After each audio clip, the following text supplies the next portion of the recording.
कह रहा the bank the bank column of a cash book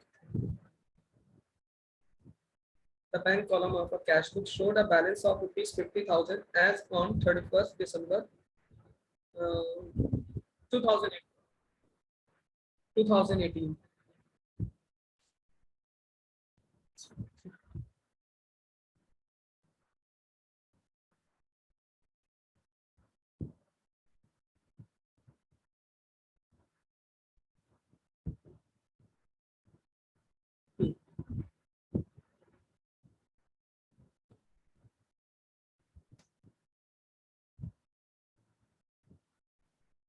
The bank column of a cash book showed a balance of rupees 50,000 as on 31st December 2018. When entries of cash book are compared with the passbook, the following difference is noticed. क्या difference था? तो difference था the bank has debited the amount for bank charges 1200 and 13,000 for insurance premium. तो सबसे पहले यहाँ लिख लीजिए balance as per cash book कितना दिया हुआ है 50,000 लेस अच्छा बैंक चार्जेस लेस वाला आइटम है बैंक चार्जेस कितना दिया हुआ है 1200 इंश्योरेंस प्रीमियम भी लेस वाला आइटम है कितना दिया हुआ है 13,000 दोनों लेस वाले आइटम है लेस कर दीजिए तो 14,200 रुपए माइनस कर दीजिए बैलेंस आ रहा है 35,800 ये जो 35,800 आ रहा है ये balance as per passbook answer आपका स्क्रीनशॉट लेते चलिएगा तुरंत नेक्स्ट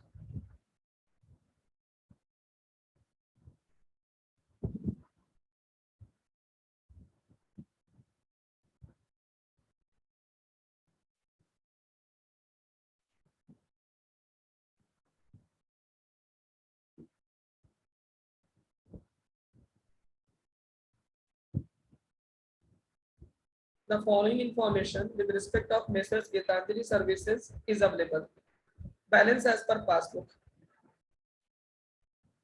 ठीक है bank recorded a cash deposited cash deposit हुआ है 2589 से और जिसको इसने रिकॉर्ड कर दिया है कितना 2598 10 रुपए ज्यादा नहीं सॉरी 10 रुपए नहीं माइनस कर लो 2589 माइनस 2598 9 रुपए 9 रुपए फिर उसके बाद the payment of a cheque was rupees of 550 was recorded twice in the passbook. दो बार रिकॉर्ड कर दिया गया है किसमें पासबुक में ठीक है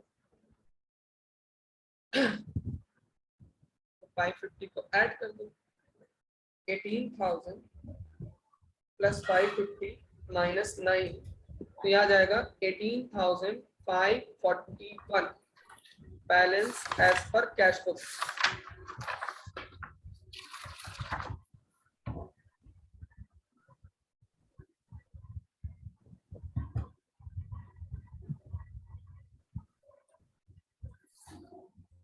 जिसका भी स्पीकर ऑन है वो ऑफ कर ले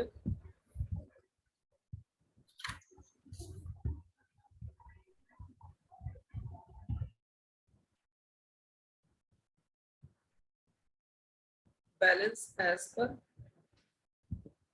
कैश बुक आएगा ध्यान से देखिए पहले आप जब हम balance as per cash book चलते हैं ठीक है तो बैलेंस एज पर पासबुक में क्या हो जाती है सारी चीजें जस्ट अपोजिट हो जाती है जो भी balance as per cash book होता है उसके जस्ट अपोजिट यानी कि जो चीजें हम ऐड करते हैं उन चीजों को हम क्या कर देंगे लेस और जिन चीजों को हम लेस करते हैं उन चीजों को हम क्या कर देंगे ऐड देखो एक फंडामेंटल सा कॉन्सेप्ट है अगर हम एज पर कैश बुक चलेंगे तो जिन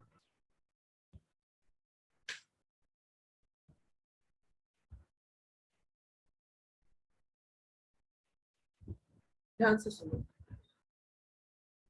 जब हम एज पर कैश बुक चलते हैं तो याद रखना जिन जिन चीजों से पासबुक की वैल्यू बढ़े उनको हम प्लस करें मतलब पासबुक में वैल्यू ज्यादा शो हो अगर हम कैश बुक के हिसाब से चल रहे हैं अगर पासबुक ज्यादा शो हो जिन जिन ट्रांजेक्शन से तो हम कैश बुक को क्या करेंगे प्लस करेंगे अब पासबुक अगर घटेगा तो हम कैशबुक को भी क्या करेंगे, माइनस। पासबुक के केस अगर बैलेंस लेकर चलेंगे तब क्या हो जाएगा, जिन जिन चीजों से पासबुक बढ़ेगा उसको हम क्या करेंगे, माइनस, और जिन जिन चीजों से पासबुक घटेगा उसको हम क्या करेंगे, प्लस। तो यहाँ पे देखो क्या कह रहा है, बैलेंस एज पर पासबुक 18,000 दिया हुआ है, आपने नोट कर लिया। Bank recorded a cash deposit, bank ने कितना कैश डिपॉजिट रिकॉर्ड कर लिया, 2589।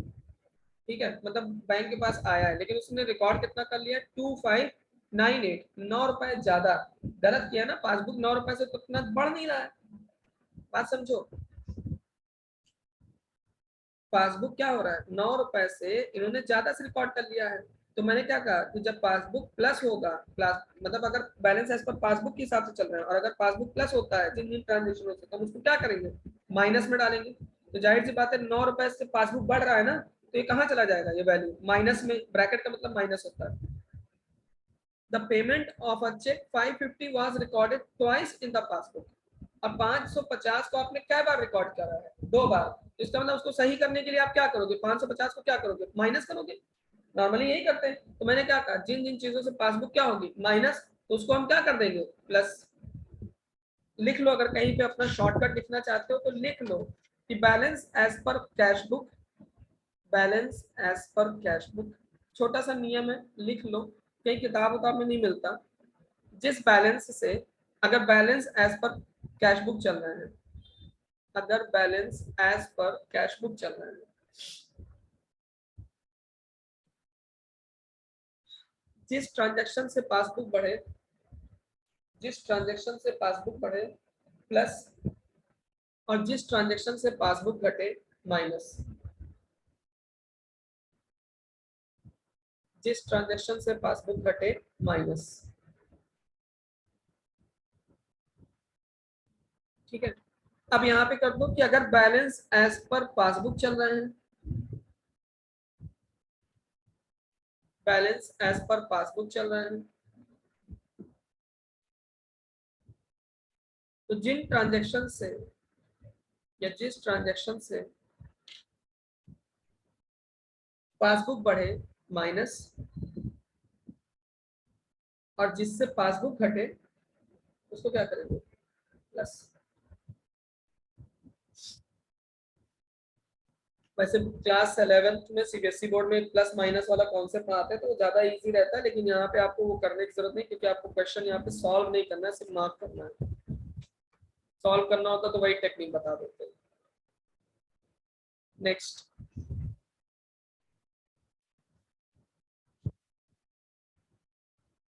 मेरी स्क्रीन नहीं दिख रही है, अच्छा अब दिख रही है।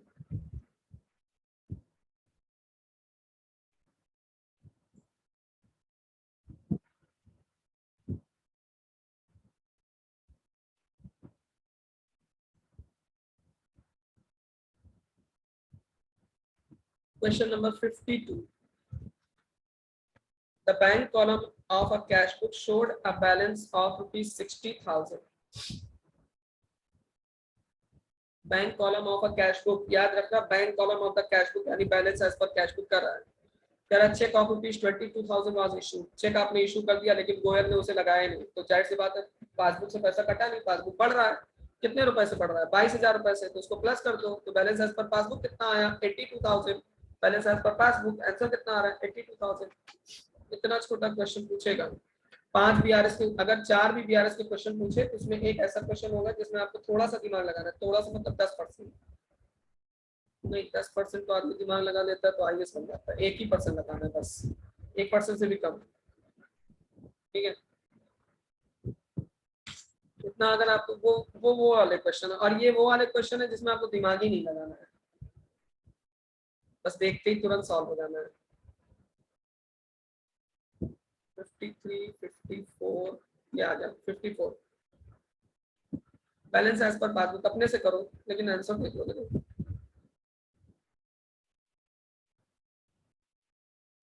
क्वेश्चन नंबर 54, देखो दिख रहा है सबको, क्वेश्चन नंबर 54 करो जरा।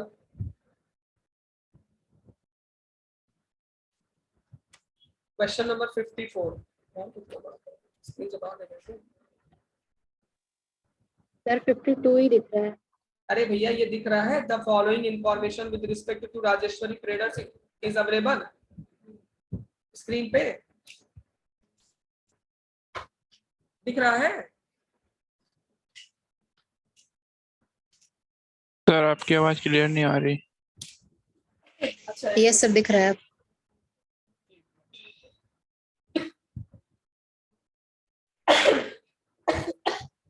सॉरी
कह रहा है the following information with respect to messrs Rajeshwari traders is available.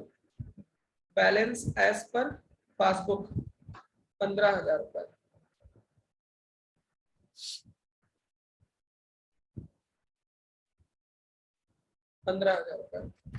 Dividend directly, मैंने कहा जिन चीजों से पासबुक बढ़ेगा उसको क्या करेंगे, लेस कर दो 1250 रुपए।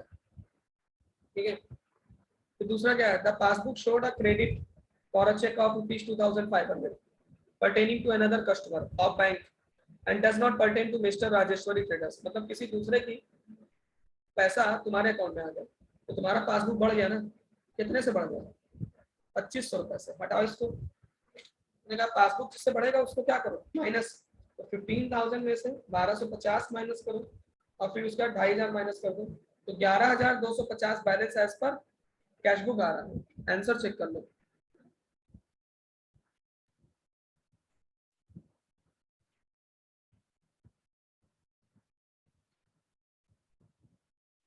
₹11,250।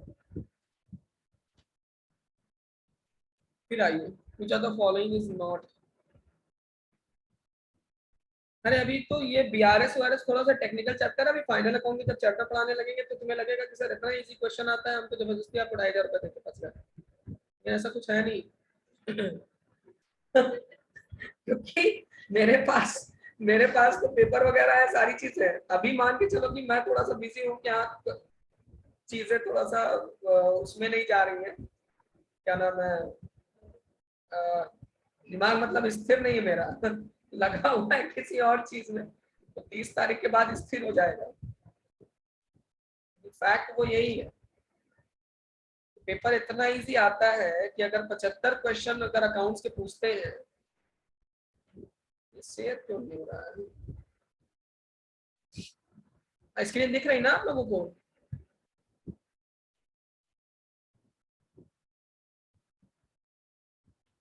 सो गए सब, स्क्रीन दिख रही है?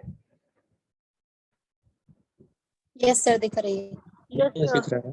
ओके, तो जो 75 क्वेश्चन जो अकाउंटिंग के पूछेगा वो इतना इजी पूछेगा क्योंकि मेरी हर बात तुम्हें याद आएगी। मतलब तुम्हें पढ़ने की भी जरूरत नहीं, तुम वहाँ एग्जाम हॉल पे जब बैठोगे ना, सिर्फ मेरे चीजों को याद रखना कि सर ने क्या बताया था। तो 75 में से 70 तो तुम्हारे सही होने ही होने हैं। उस दिन एमकॉम की क्लास में मैं यही बता रहा था कि आपको कम से कम 100 तो आपके आ ही जाएंगे, क्योंकि 70 क्वेश्चन तो आपको अकाउंटिंग के सही करने ही करने एनी हाउ। और फिर जो बचा हिंदी, इंग्लिश, गणित, वो रिमेनिंग 75, उसमें से हमें ज्यादा चाहत भी नहीं, ज्यादा चाहिए भी नहीं, हमें सिर्फ 30 नंबर। हिंदी, अंग्रेजी, गणित हमारे लिए उसी तरह है जिस तरह हम लोग शादी ब्याह में जाते हैं तो वहां पे तावे पे लगी हुई भुजी हुई सब्जी होती नहीं है, क्या बोलते हैं वो जो तावे पे होती है ना, तो भुजी हुई सब्जी, वो अरे यार वो सब बैगन वैगन रखे रहता है ना, उसमें हम भरवा बैग। हाँ, उसको हम ले तो लेते हैं प्लेट में, खाते नहीं है लेकिन, ठीक है, लेकिन उसको इसलिए ले लेते हैं ताकि कोई दूसरा ना कहे कि तुम उसको खाए थे, क्योंकि शादी में वही सबसे अच्छी थी, इसलिए जानबूझ के उसको रख लेते हैं। तो ऐसे कई चीजें हैं, लेकिन हमारा जो क्वालिफाइंग होना है वो अकाउंट से ही निकलेगा। 70 क्वेश्चन अगर हमारे सही हो गए, हिंदी के जो आईएससी बोर्ड वाले भी हैं वो भी हिंदी के 10 क्वेश्चन सही कर देंगे, क्योंकि हिंदी में जब पूछेगा कि ये बताओ कि भैया इसका विलोम क्या होगा, तो वो तो इतना कॉमन लोकोक्तियां पूछा था, इस बार वाले पेपर में पूछा था अंधों में काना राजा का मतलब क्या है, 4 में से एक ऑप्शन बताइए।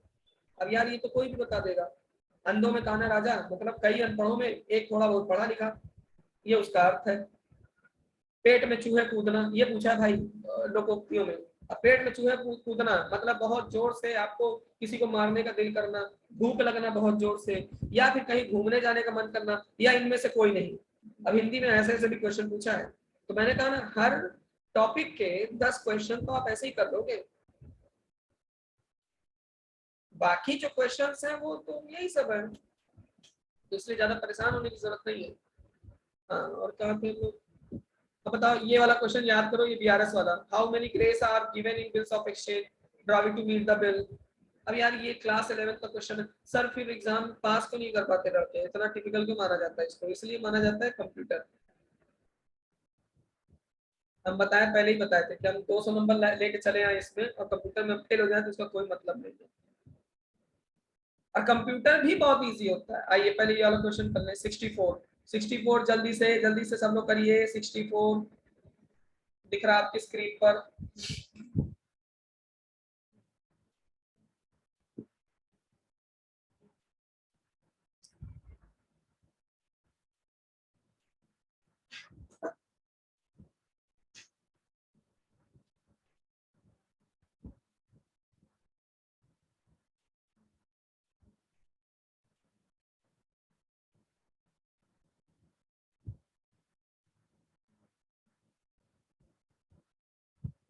कितना आ रहा है?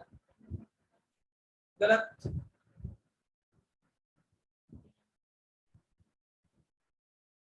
हाँ, मतलब 300 रुपए कम दिखाया गया है, काट तो दिया है लेकिन पासबुक से काटा नहीं गया है, तो पासबुक तो बढ़ ही रहा है ना। विड्रॉल कॉलम, विड्रॉल विड्रॉल का मतलब क्या होता है? हाँ हाँ हाँ, तो विड्रॉल कॉलम का मतलब क्या हुआ? पासबुक के विड्रॉल कॉलम का मतलब पैसा निकालना ना, कितने रुपए कम निकाला गया है, तो पासबुक बढ़ रहा है ना।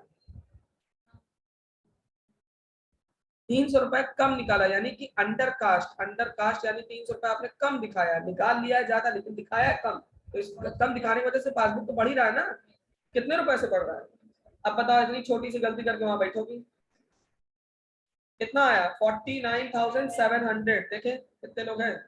53,000, 50,300, सॉरी 49,700। कसम से, अगर ऑफलाइन क्लास होती तो बहुत मार खाते ही सब हमसे।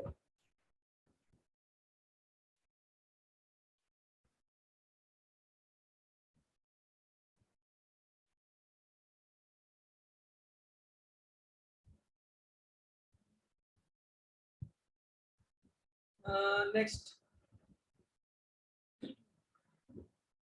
बस हमारे ख्याल से अब नहीं होगा शायद, 4 क्वेश्चन तो हो ही गए इसके, 4-5 क्वेश्चन, एक अगर और मिल गया तो बोनस होगा तुम्हारे लिए।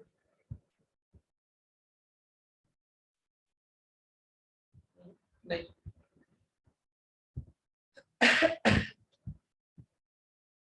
चलिए लिखिए, 2 क्वेश्चन लिखिए। रुक जाओ एक मिनट, पेपर और देख लेता,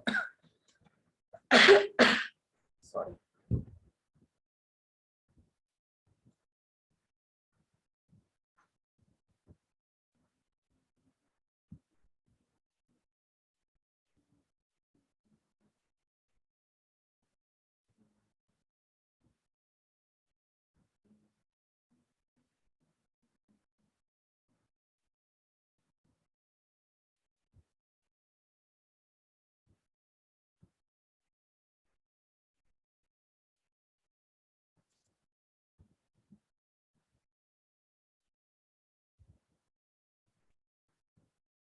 अच्छा, कुछ लोग ऐसे हैं जिनको जो है लगता है कि जैसे किसी को, कोई हमें मिला वहाँ पे कॉलेज में बीकॉम का लड़का था, तो मैंने उससे कहा था कि बीकॉम भरा तुमने, तो हमसे कह रहा है नहीं। तो मैंने कहा क्यों नहीं भरा? तो उसने कहा कि सर एक्चुअली में मैं अभी जो है बीएड कर रहा हूँ। मैंने कहा अच्छा ठीक है। मैंने कहा कि मतलब सॉरी बीएड का एडमिशन लेने आया हूँ। तो मैंने कहा ठीक है। तो मैंने कहा ये बताओ बीएड करने के बाद क्या बनोगे? तो कह सर प्राइमरी स्कूल टीचर बनेंगे। मैंने कहा उसकी पे स्केल क्या है? तो कैसा नहीं मालूम। मैंने कहा असिस्टेंट अकाउंटेंट की पे स्केल क्या है? कैसा? उससे हमने पूछा, मैंने कहा ये बताओ कि यूपीपीसीएल का पे स्केल क्या है? तो उसने कहा सर नहीं मालूम। तो मैंने कहा जितना प्राइमरी स्कूल टीचर का पे स्केल है उतना ही ये इसका भी पे स्केल है। 2 महीने बाद इसका एग्जाम है, तो पहले एडमिशन तो ले ही चुके हो, तो पहले स्कूल पर लग जाओ। अरे नहीं सर, आ गए एडमिशन ले लिया, प्राइमरी स्कूल टीचर ही बनेंगे। तो मैंने कहा नहीं ठीक, अच्छी बात। अच्छा, असल में दिक्कत ये है ना कि राय लेने का अगर आदमी पैसा चार्ज करने लगे तो ज्यादा सही है। वो जो कॉस्ट अकाउंटेंट, चार्टेड अकाउंटेंट, वकील वगैरह जो पैसा चार्ज करते हैं, किस चीज का चार्ज करते हैं? वो सिर्फ राय देने का चार्ज करते हैं। वैसे ही अगर टीचर भी जो है राय देने का चार्ज करने लगे, या ये हमसे राय लीजिए हम पैसा चार्ज करेंगे, तो टीचरों की भी जो है वो फाइनेंशियल स्टेटस सही हो जाए और लड़के भी अपना आराम से बैठे रहे। अब टीचर क्या है, वो सोचता है सब अच्छा हो जाए, वो जाके जो है राय देने लगता है फ्री का। तो वही तो दिक्कत हो जाती है। तो ये भैया ये भाई साहब पूरा पेपर हिंदी में ही सॉल्व किए, तो इनके सारे क्वेश्चन हिंदी में ही है। ये भी एक दिक्कत बहुत बड़ी होती है भाई। पेपर मिल तो जाता है लेकिन अब उसको हिंदी से इंग्लिश करो, इंग्लिश से हिंदी करो। खैर, करते हैं।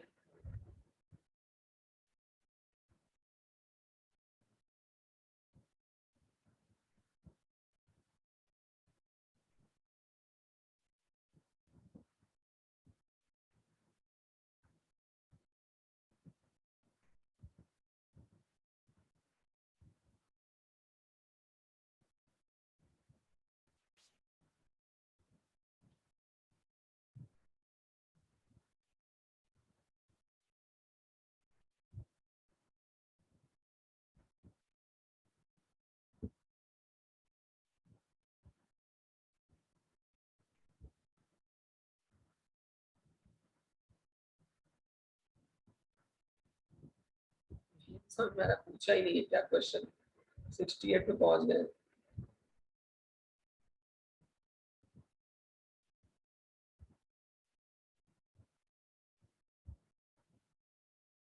ऐसा तो नहीं होना चाहिए यार।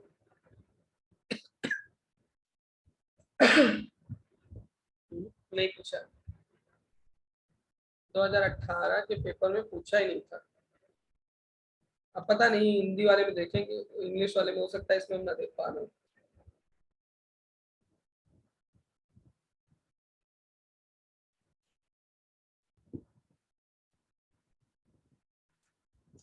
क्वेश्चन लिखिए तब तक।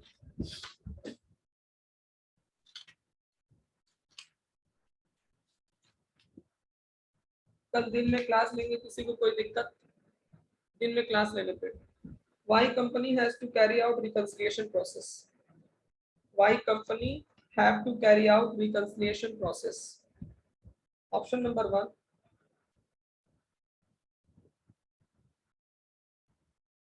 deposit may be in transit in the bank. Deposit may be in transit in the bank. Error may have occurred. Error may have occurred. May have occurred.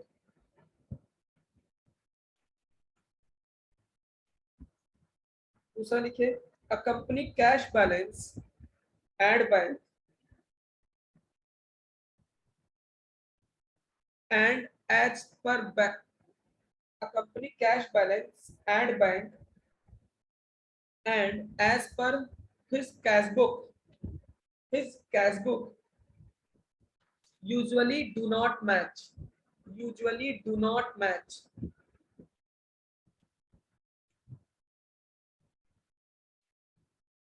C option. मतलब तीसरा ऑप्शन all of these, और चौथा at any particular date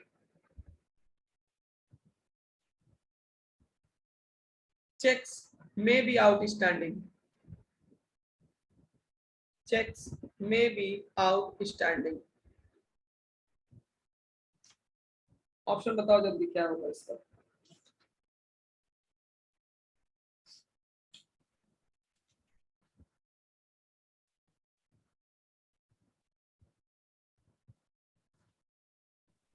sir question ए और point A repeat कर दीजिएगा एक बारी। Question और point A,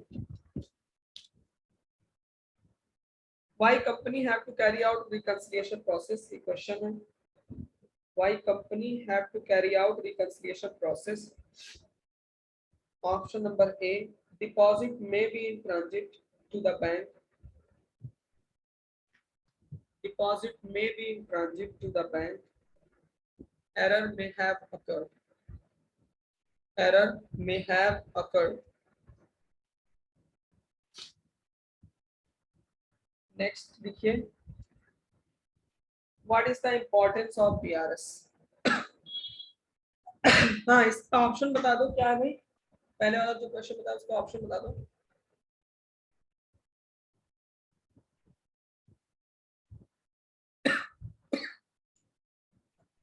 sorry,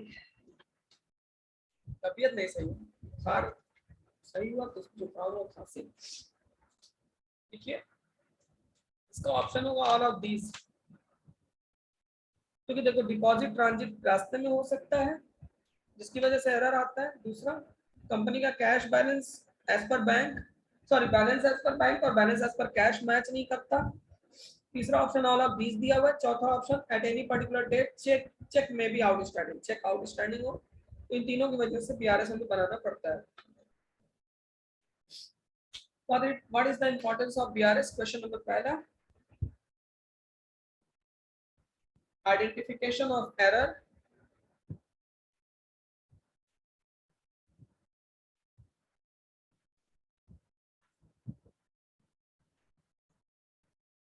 correctly recorded the company record, correctly recorded the company record,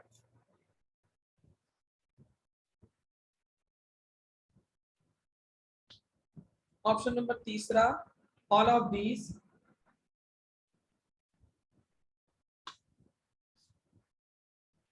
option number चौथा regular monitoring of cash flow through bank, regular monitoring of cash flow through bank. Option बता देना इसका क्या है।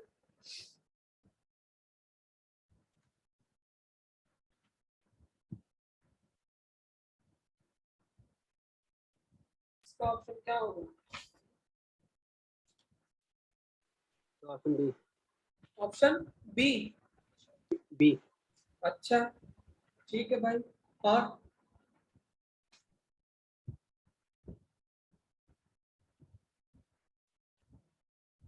इसका option C होगा all of these, क्योंकि देखो पढ़ो पहला ऑप्शन पढ़ो। पहला ऑप्शन कह रहा है आइडेंटिफिकेशन ऑफ एरर, ठीक है, एरर को आइडेंटिफाई करना जो कि कंपनी के रिकॉर्ड में, जाहिर सी बात है एरर को आइडेंटिफाई करता है। दूसरा कह रहा है रिकॉर्डेड करेक्टली, मतलब बैंक का कंपनी के जो रिकॉर्ड है उनको करेक्टली रिकॉर्ड करने का काम भी बीआरएस के थ्रू ही होता है। जब बीआरएस ही नहीं होगा आपके पास तो आप उसके बैंक अमाउंट या कंपनी का जो बैलेंस है एज पर बैंक वो कैसे करेक्ट दिखा सकते हो। और तीसरा कह रहा है ऑल ऑफ दीज, और चौथा कह रहा है मंथली प्रिपरेशन, मंथली मैंने नहीं लिखा था, preparation of BRS is regular monitoring of cash flow of the business. जब आप बीआरएस बनाएंगे तो बिजनेस का जो कैश फ्लो होता है थ्रू द बैंक उसको आप मॉनिटर कर सकते हो, ठीक। तो ये तीनों ऑप्शन सही है, तो ऑप्शन होगा सी। उस वाले क्वेश्चन में भी सी ऑप्शन है, इस वाले क्वेश्चन में भी सी ऑप्शन है। ये 2018 का पेपर है।